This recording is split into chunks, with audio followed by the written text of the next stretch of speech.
देखो यार, ड्रॉपर्स में एक बहुत कॉमन टेंडेंसी होती है मटेरियल का अंबार लगा देने का। हमें लगता है कि यार हमें बहुत ज्यादा प्रैक्टिस की जरूरत है।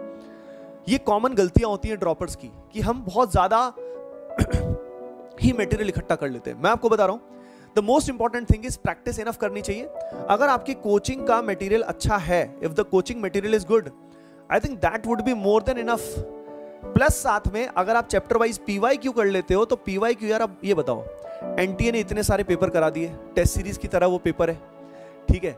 जेई मेन के और जेई एडवांस के इतने सालों से क्वेश्चंस आ चुके हैं यार, तो कितना सारा मटेरियल हमारे पास ऑलरेडी ऑथेंटिक मटेरियल अवेलेबल है।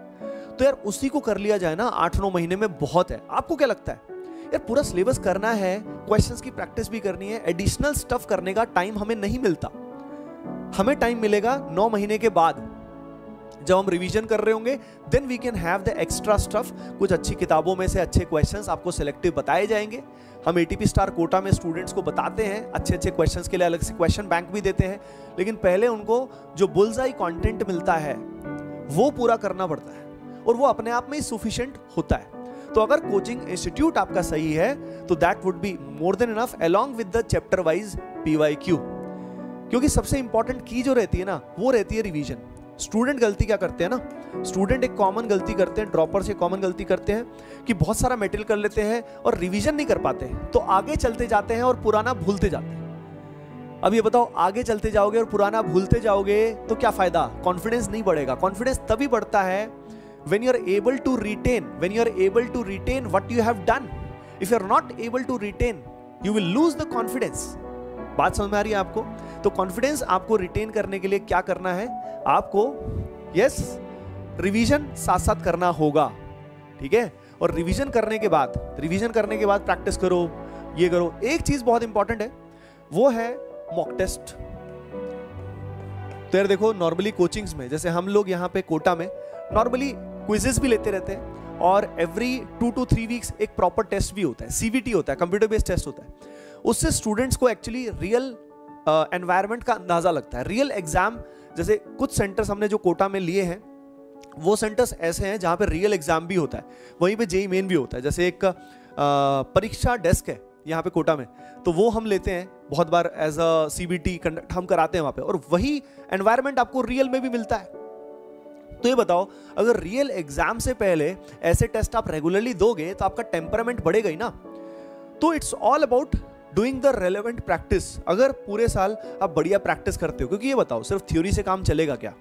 सिर्फ थ्योरी से काम नहीं चलेगा। थ्योरी के साथ हमें प्रॉब्लम सॉल्विंग ढंग से करनी होगी, है ना। अच्छा, एक बात बताओ, जब प्रॉब्लम सॉल्विंग करोगे, टेस्ट दोगे, और टेस्ट के अलावा जब क्वेश्चंस करोगे, तो स्टूडेंट्स कॉमनली क्या करते हैं? डाउट बहुत ज्यादा पूछते हैं, या सॉल्यूशंस पे बहुत जल्दी चले जाते हैं। तो ये गलती आपको कमिटमेंट करनी है खुद से कि आपको ये गलती नहीं करनी है। बात समझ में आ रही है कि सभी को, everyone, all the ATPians across the nation, कि आपको ये ब्लंडर नहीं करना है। आपको सॉल्यूशन से बच के रहना है। ये नहीं कि सीधा ऐप खोली, सॉल्यूशन देख लिए। अरे भाई, दिमाग कैसे चलेगा आपका? आपको अपना दिमाग ग्रो करना है। ओके ATPians, ठीक है। तो ये आपको पता लग गया कि भाई मॉक टेस्ट रेगुलर देने ही होते हैं। नाउ द पॉइंट इज, ये बताओ, ये एक स्प्रिंट है या मैराथन है? बिकॉज एक साल एक छोटा पीरियड नहीं होता। अभी से लेके जेईई एडवांस तक हमारे पास तकरीबन 14 मंथ्स के राउंड है। 14 मंथ्स आपके पास अवेलेबल हैं अभी के लिए। तो आप अगर 9 महीने में सिलेबस कंप्लीशन अच्छे से कर लेते हो, तो उसके बाद आप पे रिवीजन का, प्रैक्टिस का बढ़िया टाइम मिल जाता है। इसलिए तो मैंने बोला कि सिलेबस को ठीक से करने के लिए सही कोर्स होना बेहद जरूरी होता है। अगर वहां पे सिलेबस बहुत जल्दी जल्दी निपटा दिया, तो यार आप चाह के भी कवर नहीं कर पाओगे। इसलिए ड्रॉपर कोर्सेज बहुत ही कम जगह अच्छे होते हैं, इसलिए कोटा फेमस है। यहाँ पे कोटा में ड्रॉपर के जो कोर्सेज होते हैं, they are the best in India, and the atmosphere which you get, क्योंकि आपको अपने जैसे माइंडसेट के बहुत सारे लोग मिलते हैं कि यार मैं अकेला नहीं हूं, मेरे साथ बहुत सारे ऐसे लोग हैं जो फाइट कर रहे हैं अपने सपनों के लिए, अपने ड्रीम्स के लिए। That's why Kota is the best.